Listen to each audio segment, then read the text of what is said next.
Assalamualaikum warahmatullahi wabarakatuh. Berikut saya akan mempresentasikan tentang tugas besar sistem komunikasi optik yang disusun oleh saya sendiri, program studi Teknik Telekomunikasi Fakultas Teknik Elektro Universitas Telkom 2022. Yang, yang pertama, pada tugas besar perancangan jaringan yang dilakukan penarikan kabel dari STO menuju ODP setelah dihitung memakai jarak sepanjang 10,4 km. Tujuan perancangan jaringan optik ini adalah untuk menggantikan penggunaan kabel tembaga dengan kabel optik yang berguna untuk meningkatkan kualitas jaringan agar lebih baik. Dan kabel optik ini menggunakan sistem transmisi cahaya menuju fotodetektor yang terdapat receiver dan membuat pengiriman data menjadi lebih cepat. Dari pengujian LPB diperoleh nilai keredaman kabel 4,42 desibel. Nilai PRX 2,5 sekian desibel per meter, sedangkan untuk nilai sensitivitas sebesar minus 24 desibel. Hal ini dibuktikan terpenuhinya LPB karena nilai daya terima lebih besar dibandingkan nilai sensitivitas. Dan juga pada perhitungan RTB didapatkan nilai TSYS sebesar 5,5 sekian, di mana nilai ini lebih kecil dari nilai transisi digital NRZ atau RZ dan nilai RTB terpenuhi. Perancangan jaringan optik dari STO Jakarta Timur menuju ODP 1 bisa dilaksanakan. Pada masa sekarang, seiring kemajuan teknologi serta berkembangnya dunia digital, khususnya di bagian telekomunikasi, maka dibutuhkan pembaharuan dari teknologi sebelumnya yang pernah ada. Orang-orang zaman sekarang lebih memilih untuk menggunakan teknologi telekomunikasi yang cepat, sehingga dibutuhkan sarana teknologi telekomunikasi yang mampu mencukupi kebutuhan tersebut.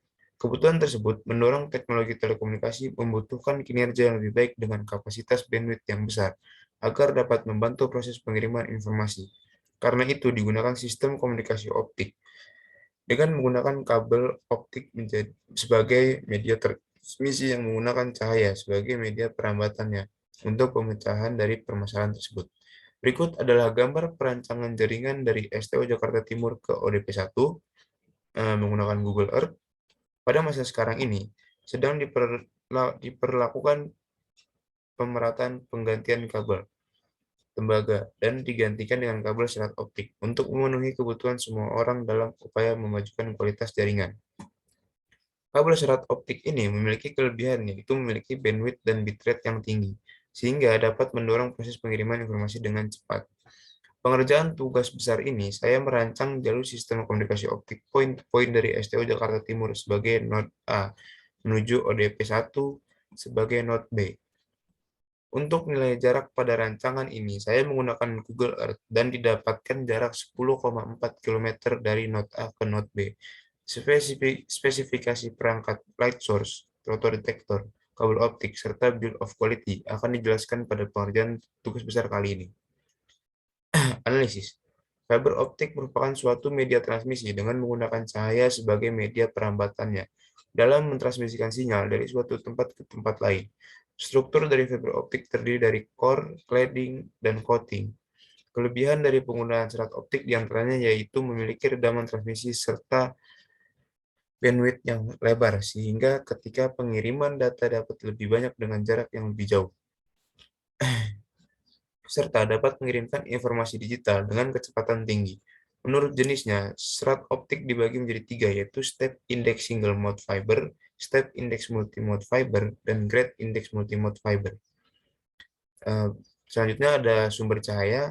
Optical transmitter merupakan perangkat yang berfungsi untuk mengkonversi yang akan ditumpangkan diubah ke sinyal elektrik, kemudian diubah lagi ke sinyal cahaya, dan selanjutnya ditransmisikan melalui media serat optik hingga ke receiver. Sumber cahaya pada serat optik dibagi menjadi dua, yaitu LED dan laser. LED LED sumber cahaya pada transmitter yang nantinya dapat diteruskan oleh fiber optik hingga ke receiver.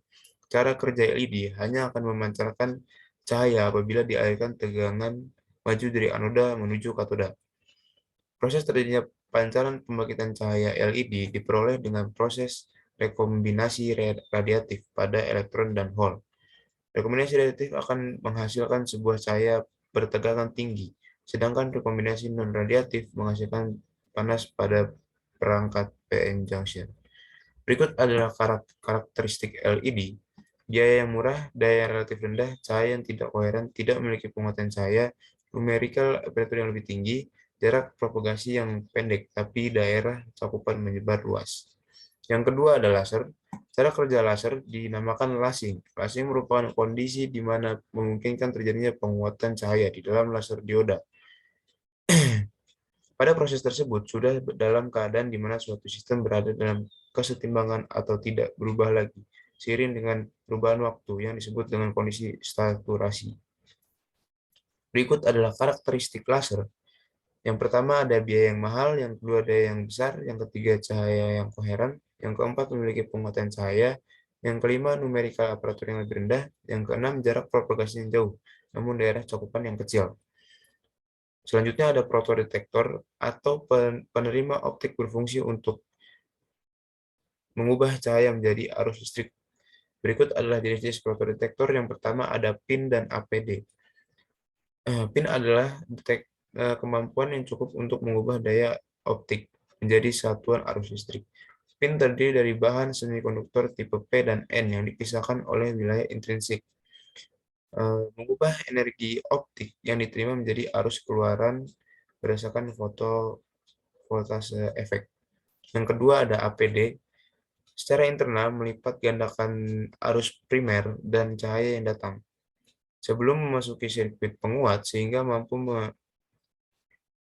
meningkatkan sensitivitas penerima. Mekanisme pelipat gandaan elektron Hall disebut impact ionization carrier.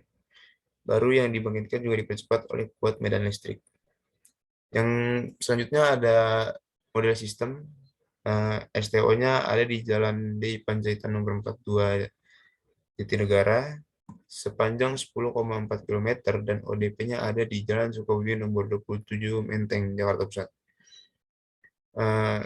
Berikutnya ada spesifikasi perancangan komunikasi untuk mempercepat perhitungan yang dilakukan menggunakan serat optik sesuai dengan kebutuhan. Berikut merupakan tabel spesifikasi perancangan.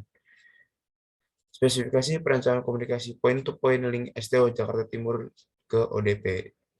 Jarak linknya 10,4, atenuasi serat optik 0,19 desibel per kilometer.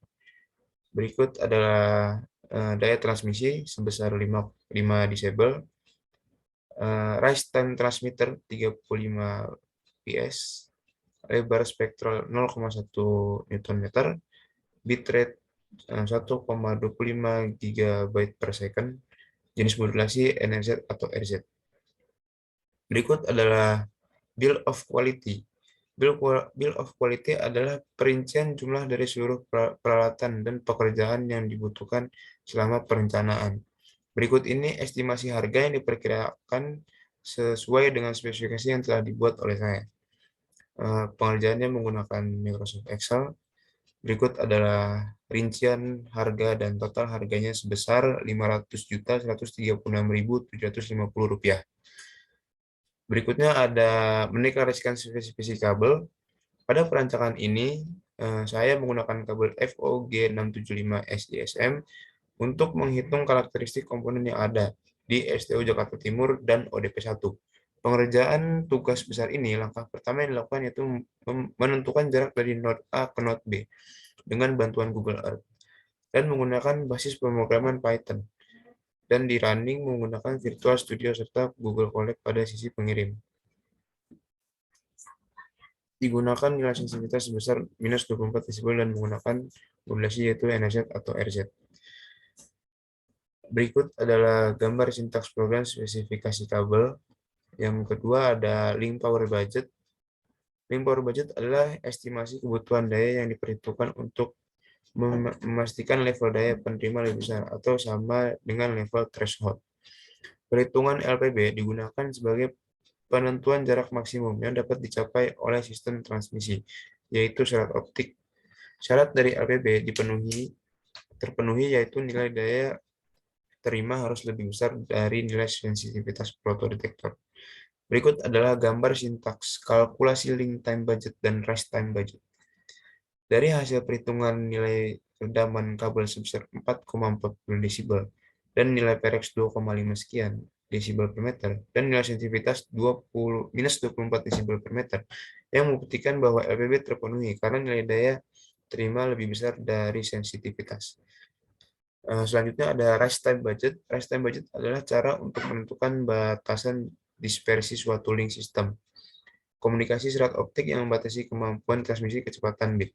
Tujuan dari metode ini untuk menganalisa hasil perancangan memiliki kinerja yang baik dan mampu memenuhi kapasitas kanal yang diperlukan. Dari hasil perhitungan didapatkan nilai rest time sistem sejumlah 5,5 sekian, lebih kecil dari nilai mod NRZ, dan juga mod RZ ini cukup membuktikan bahwa RTB terpenuhi.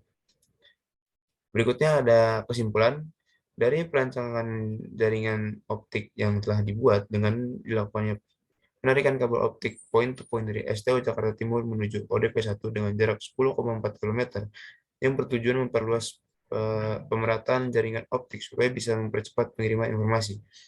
Dan dalam perancangan kali ini, saya dibimbing untuk mengetahui jenis dan spesifikasi dari kabel optik yang saya gunakan. Dan saya telah mengerjakan perhitungan Bill of Quality dengan menggunakan aplikasi pemrograman Python dan juga menggunakan aplikasi Virtual Studio dan Google Colab.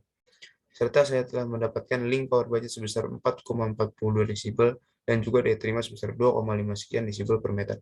Pada perhitungan rush time budget kali ini, hasilnya adalah 5,5 sekian dan dapat disimpulkan bahwa perancangan jaringan optik dari STO Jakarta Timur menuju ODP 1 berhasil. Sekian dari saya. Terima kasih. Assalamualaikum warahmatullahi wabarakatuh.